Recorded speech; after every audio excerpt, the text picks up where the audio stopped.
It's time for the last video in my teen drama first impression series, which is based on what I consider the 6 core teen dramas, which are Beverly Hills 90210, Dawson's Creek, The OC, One Tree Hill, Gossip Girl, and now, last and maybe least, is 90210, the CW spinoff of Fox's Beverly Hills 90210.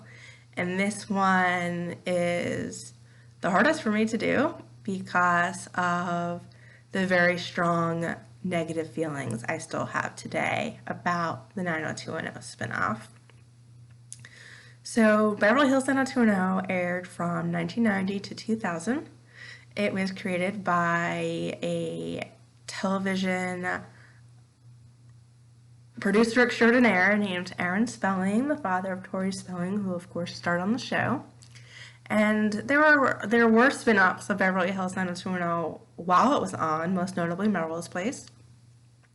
And towards the end of the series run, there was even talks about rebooting it, doing a class of Beverly Hills with a new set of students. Class of Beverly Hills is what Beverly Hills 90210 was originally called when it was in development and when they did the pilot, and then it was renamed. But in 2008, people who had no connection to the series decided that they were going to reboot it and do a spinoff. And this was done by CBS Television Studios, which owned the rights to the Beverly Hills 90210 brand that had been bought from Spelling Entertainment. So legally, they had the ability to take the property and do with it what they will, and do with it they did.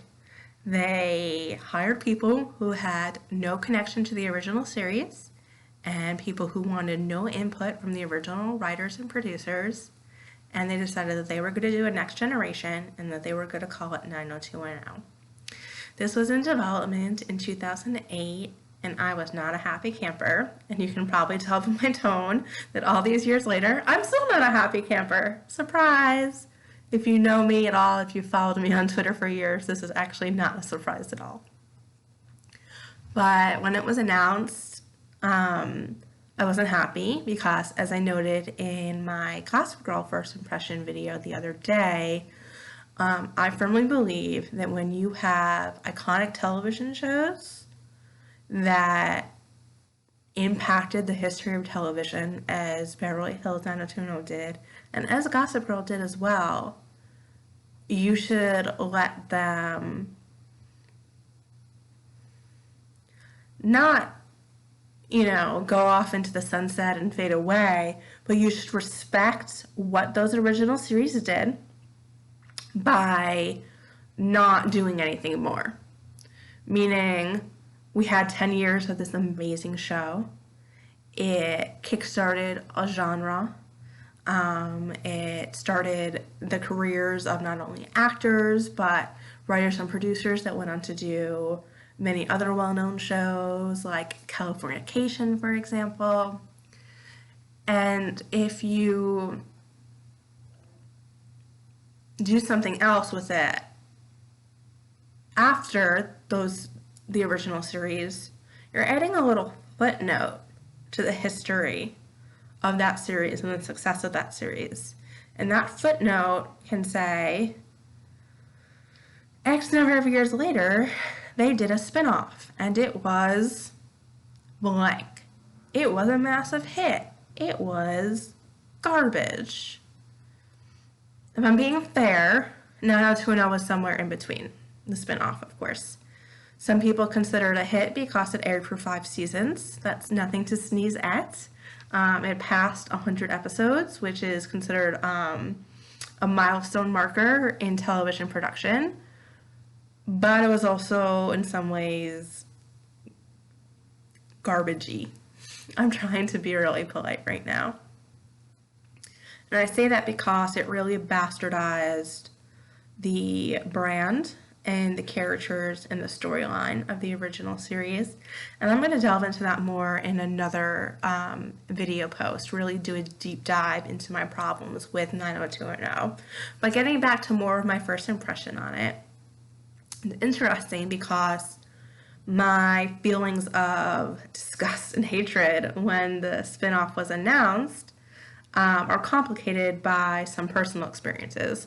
But I'm going to back up and say that some people call the show a reboot. I think spinoff is probably the best word. Another word I use is requel, and that's a portmanteau of remake and sequel. And that's because, in a lot of ways, 90210 was a remake of the original Beverly Hills 90210. Original Beverly Hills 90210 was focused around a brother and sister who moved to Beverly Hills and have to adjust to their new surroundings. The 90210 spinoff was based around a brother and sister who moved to Beverly Hills and have to adjust to their new surroundings. So it was a remake in that it was the same premise as the original, but it was a sequel because it was taking place in the same universe as the original 8 years after the original series had ended, and it was bringing over some of the original characters, Donna, Brenda, Kelly, and Nat. So that made it a requel in my book.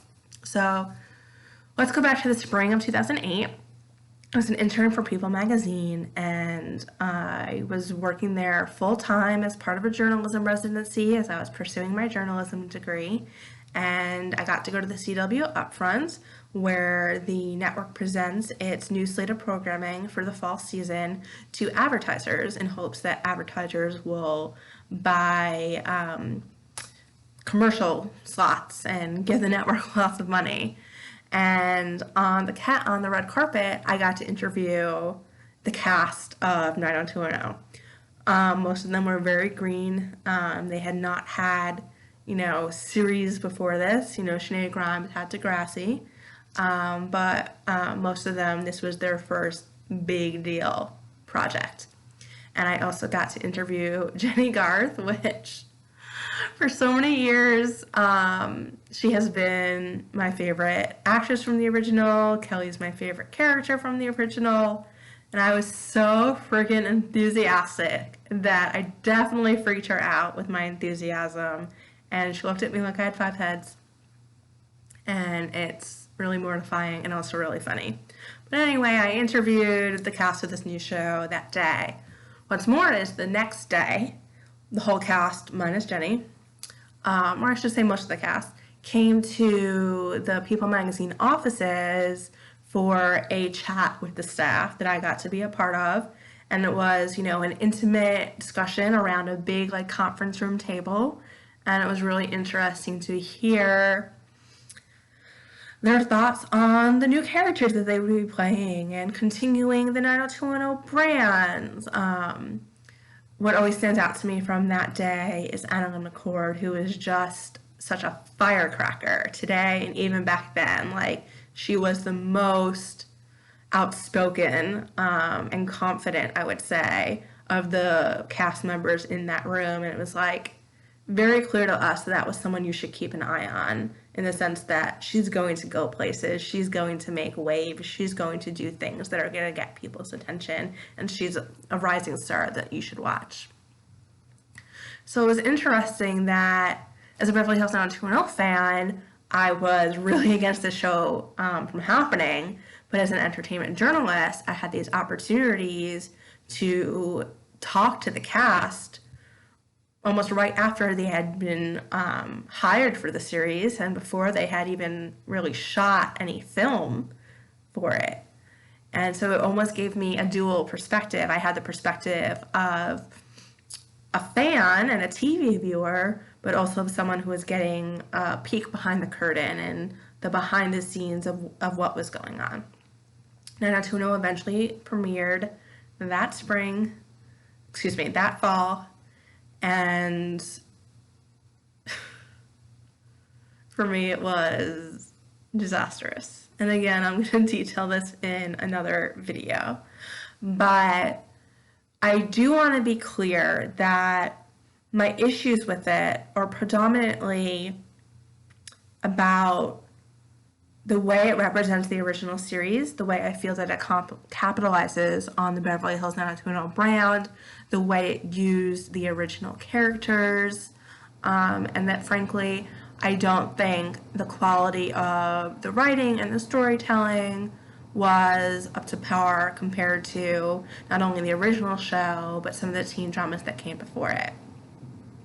That said, if we pretended that this 90210 spinoff was an entirely new thing, it did not have a predecessor, it was an entirely new property, an entirely new teen drama with no connection to any other show, would I have liked it?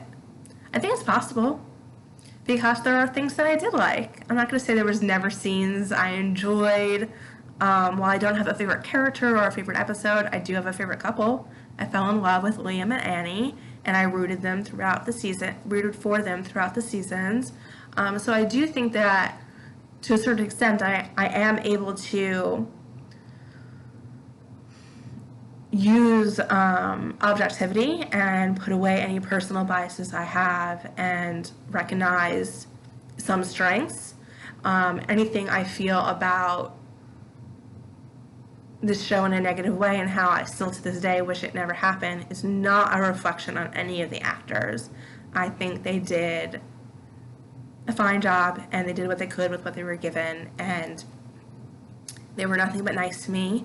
Not only in 2008, but when I interviewed several of them later on throughout the years, like I interviewed Michael Steger and Trevor Donovan, and Ryan Eggold, and some others. It's all on teendramahorror.com. You can go there and read those interviews. So they have always been nothing but kind to me, and I have the utmost respect for them as actors, as professionals, as working people in this country.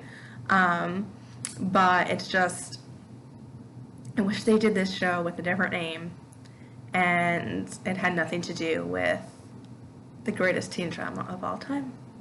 It's just how I feel, and it's not something that I'm ever going to apologize for. And on the one hand, while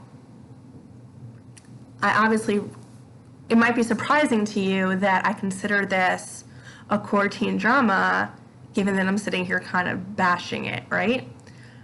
But it wouldn't be right or fair or even logical to not consider it one of the core six. Very much like Gossip Girl and its upcoming spinoff, and my dilemma of whether I should cover it or not.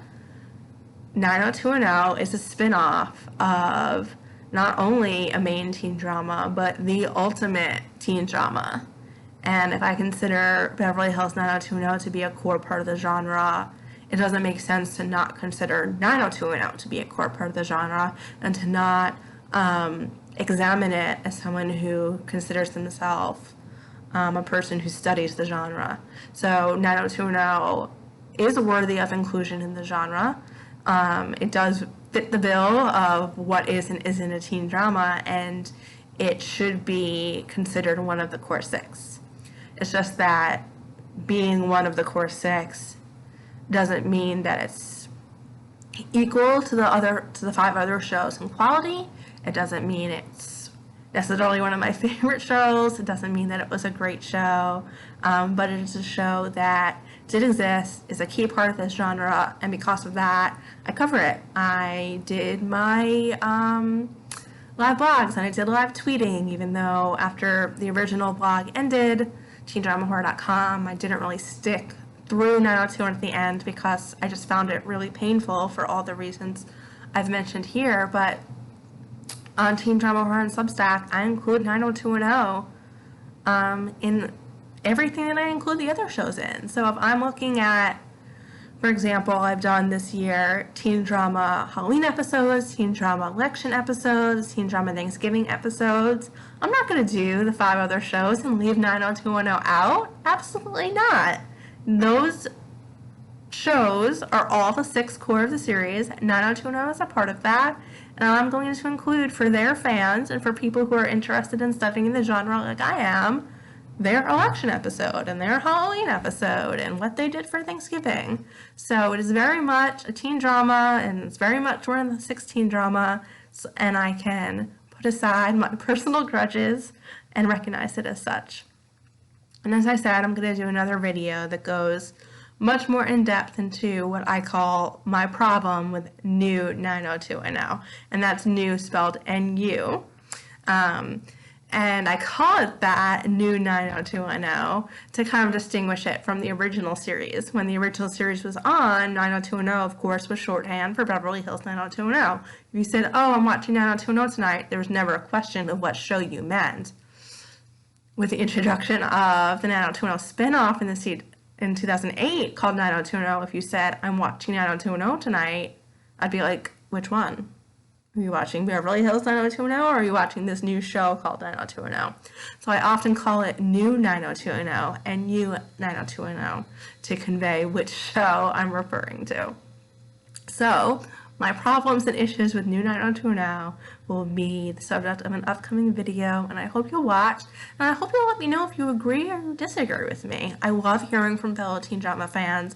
I don't expect everyone to share my opinion. I respect all points of views. More than anything, I love chatting with people who love this genre as much as I do.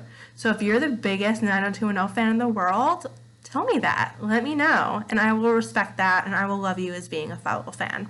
So reach out anytime, whether it's in the comments, through the newsletter. There's multiple ways to get a hold of me, and I'll talk to you guys soon. Bye.